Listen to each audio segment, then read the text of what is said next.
भिलनी महातपस्विनी शबरी जाको नाम, मतंग मुनि कह कर गए तो हे मिलेंगे राम। सोने की चिड़िया मां भारती और सत्य सनातन धर्म के सबसे आदर्श पुरुष मर्यादा पुरुषोत्तम भगवान राम, जो वर्षों की तपस्या के बाद ऋषि मुनियों को भी नहीं मिलते, मगर एक भीलनी शबरी के घर स्वयं चल के आके न सिर्फ दर्शन देते हैं बल्कि उस भीलनी के जूठे बेर भी खाते हैं। और बाबा तुलसी ने क्या खूब कहा है कि प्रबल प्रेम के पाले पड़कर प्रभु का नियम बदलते देखा, अपना मान भले टल जाए भक्त का मान न टलते देखा। भाव नहीं तो कुछ भी नहीं है, लाख करो गुणगान, भाव के भूखे हैं भगवान, भाव के भूखे हैं भगवान।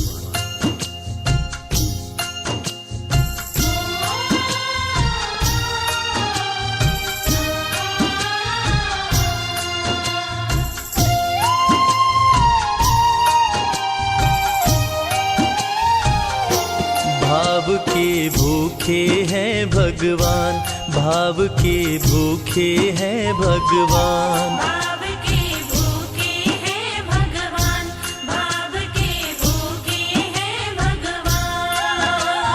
भाव नहीं तो कुछ भी नहीं है, भाव नहीं तो कुछ भी नहीं है, लाख करो गुणगान। भाव के भूखे हैं भगवान, भाव के भूखे हैं भगवान। भाव के भूखे हैं भगवान, भाव के भूखे हैं भगवान।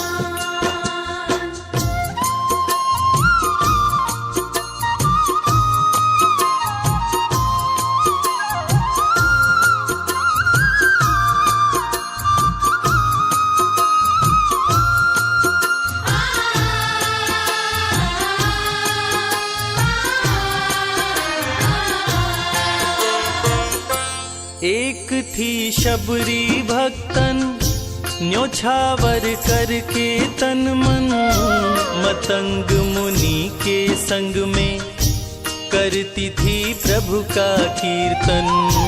मतंग मुनि के संग में करती थी प्रभु का कीर्तन।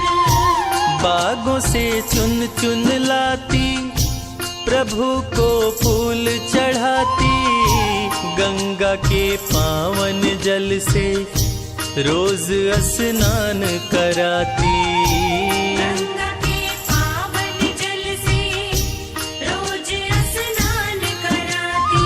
चरण धो के श्री राम का करती, चरण धो के श्री राम का करती, चरणामृत का पान। भाव के भूखे हैं भगवान, भाव के भूखे हैं भगवान। भाव के भूखे हैं भगवान, भाव के भूखे हैं भगवान।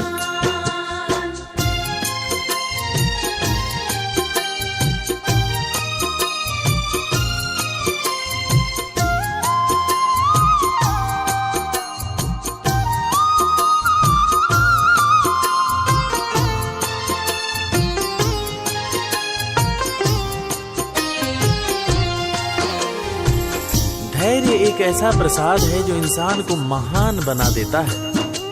मतंग मुनि मां शबरी से कह गए कि शबरी तेरे दरवाजे राम जरूर आएंगे, और शबरी ने 10,000 साल तक प्रतीक्षा किया।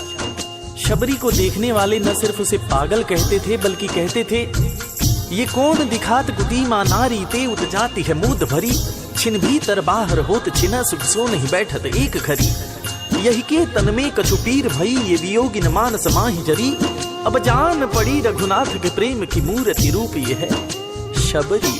मतंग शबरी को बताए, बहु भांति समझाए, सबर कर कुछ दिन शबरी, मिलन के दिन अब आए।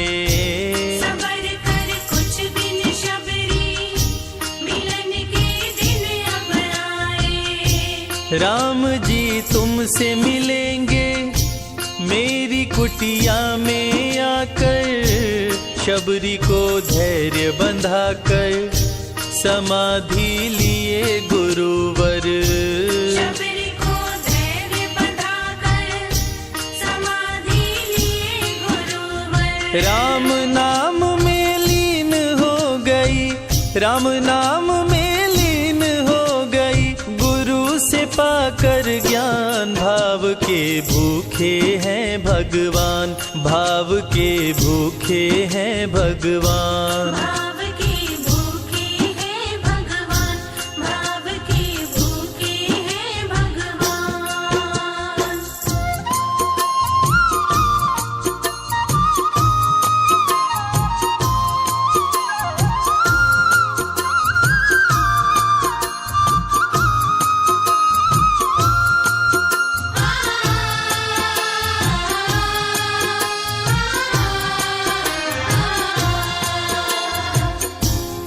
मां शबरी के गुरु महामुनि मतंग जब अपने नश्वर शरीर का त्याग कर रहे थे, तब मां शबरी ने उनसे पूछा, हे गुरुवर, मुझे मेरे राम कहाँ मिलेंगे? इस पर महामुनि मतंग ने शबरी को जवाब दिया कि शबरी, अरे दुनिया राम को ढूंढती है, मगर तू तो ऐसी खुशनसीब है कि तेरे दरवाजे राम स्वयं चलकर आएंगे।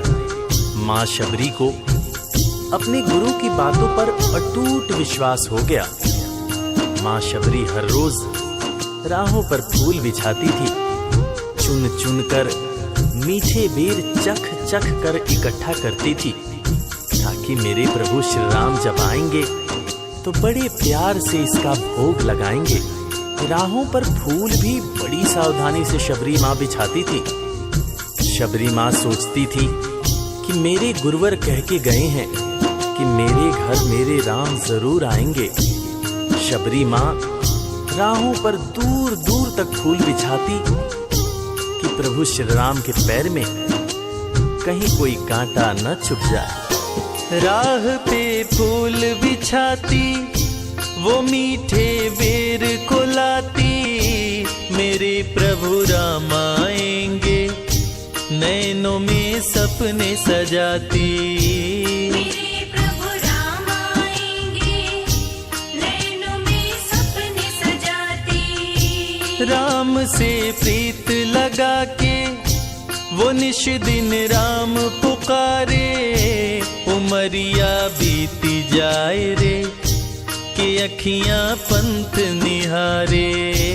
उमरिया बीती जाए रे कि अखियां पंथ निहारे। जर्जर हो गई काया फिर भी, जर्जर हो गई काया फिर भी, बसे राम में प्राण। भाव के भूखे हैं भगवान, भाव के भूखे हैं भगवान। भाव के भूखे हैं भगवान, भाव के भूखे हैं भगवान।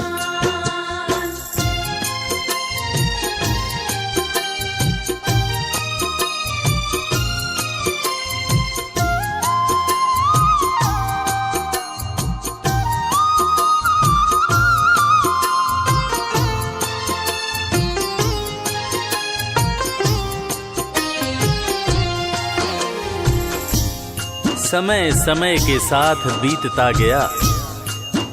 मां शबरी अब बूढ़ी हो गई। मां शबरी की उम्र जैसे जैसे बढ़ती गई, प्रभु श्री राम के प्रति उसका प्यार और भी ज्यादा गहरा होता गया। मां शबरी जो इस जन्म में तो भीलनी हुई थी, मगर अपने पूर्व जन्म में वो एक बहुत बड़े राजा की रानी थी। प्रयागराज, जहां पर कुंभ का मेला लगता है, एक बार वो अपने राजा के साथ उसी कुंभ के मेले को देखने पहुंची। अपने पूर्व जन्म में भी मां शबरी को प्रभु श्री राम से उतना ही ज्यादा प्यार था।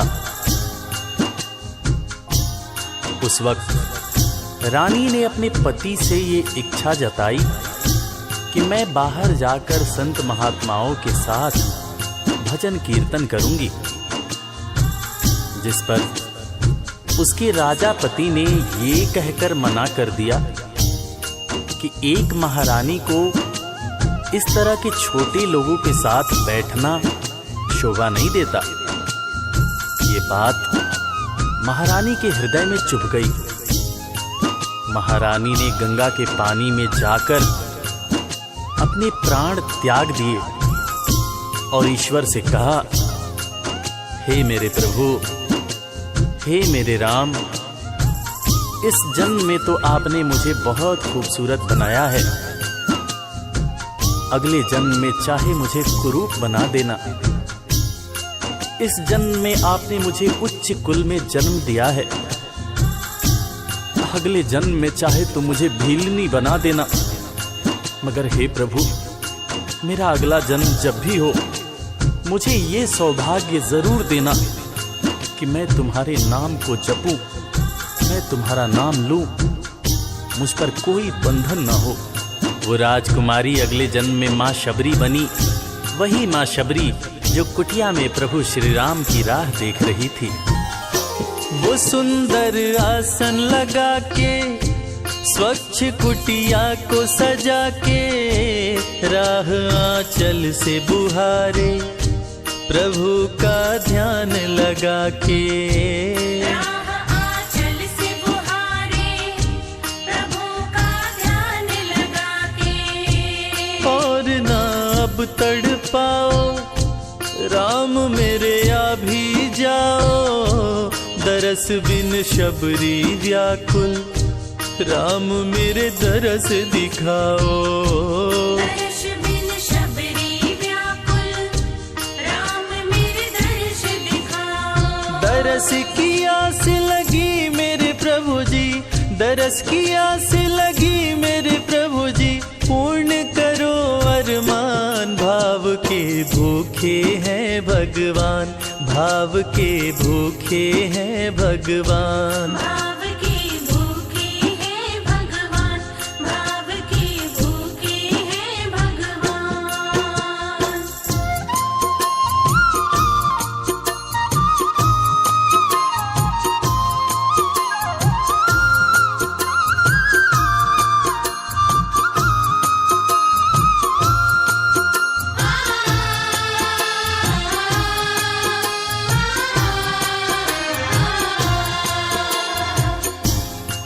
अजगर करे न चाकरी, पंछी करे न काम, दास मलूका कह गए सबके दाता राम।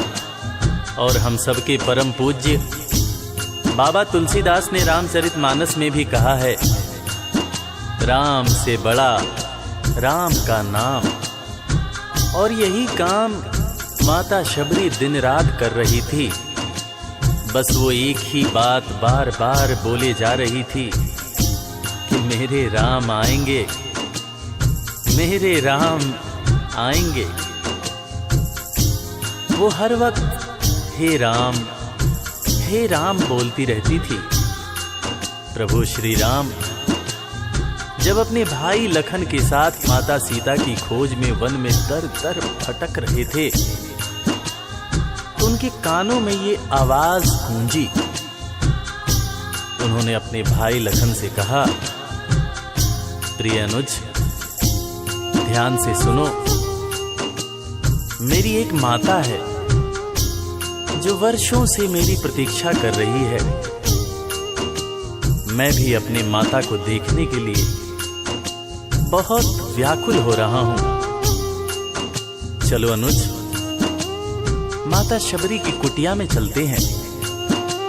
प्रभु श्री राम माता शबरी की कुटिया में आते हैं। माता शबरी की नजर जब प्रभु श्री राम के ऊपर पड़ती है तो माता की आंखों से खुशियों के आंसू धारा प्रवाह बहने लगते हैं। माता शबरी रो रो के कहने लगती है, मेरे राम आप आ गए, मेरे राम आप आ गए। आंसू भरी आंखों से मां शबरी प्रभु श्री राम और वीर लखन को देखे जा रही थी।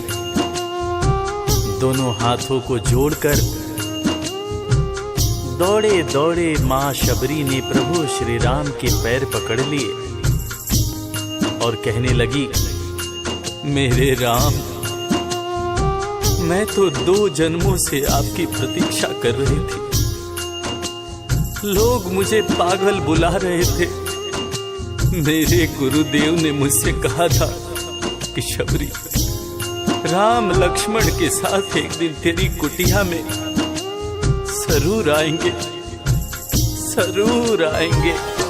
राम संग लखन को आते, देखी प्रभु को मुस्काते, प्रभु के पास में आई, कुटिया से दौड़ लगाते। प्रभु के पास में आई, कुटिया से दौड़ लगाते।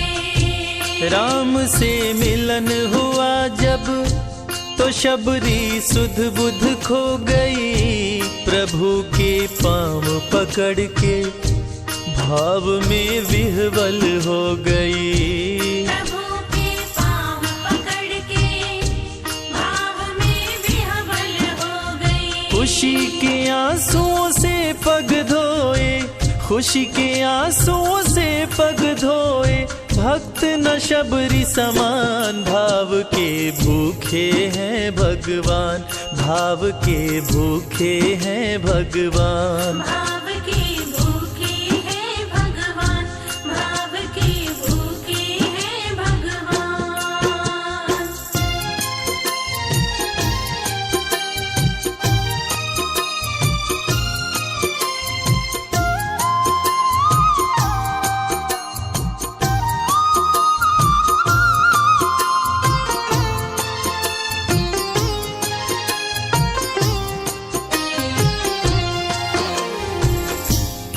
मित्रों, मैं रविराज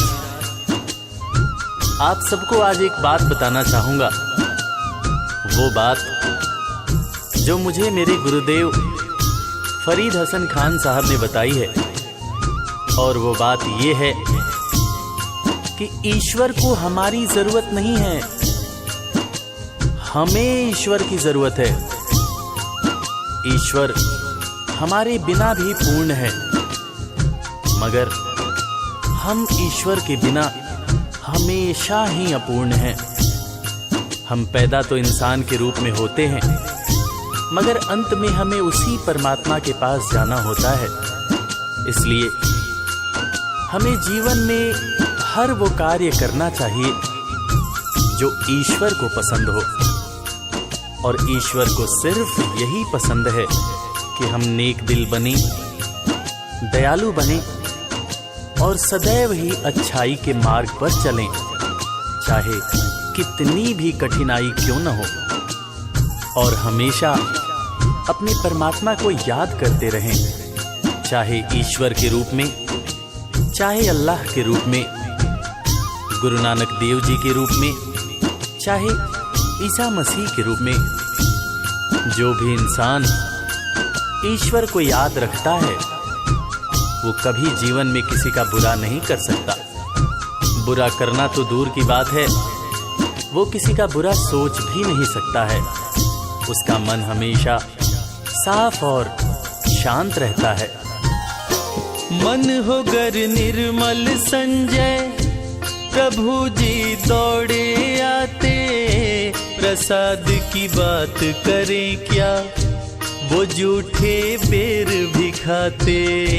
प्रसाद की बात करें क्या, वो झूठे बेर भी खाते। बात है सच्ची लेकिन हम सब, बात है सच्ची लेकिन हम सब इससे हैं अनजान। भाव के भूखे हैं भगवान, भाव के भूखे हैं भगवान। भाव के भूखे हैं भगवान, भाव के भूखे हैं भगवान।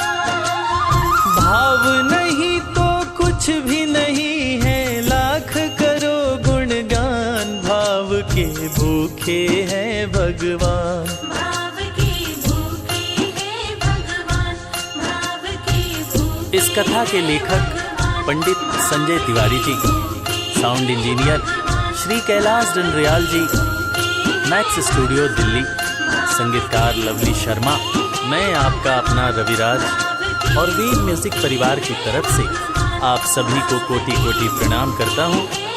किसी भी त्रुटि के लिए हम क्षमा प्रार्थी हैं। बोला भक्त और भगवान की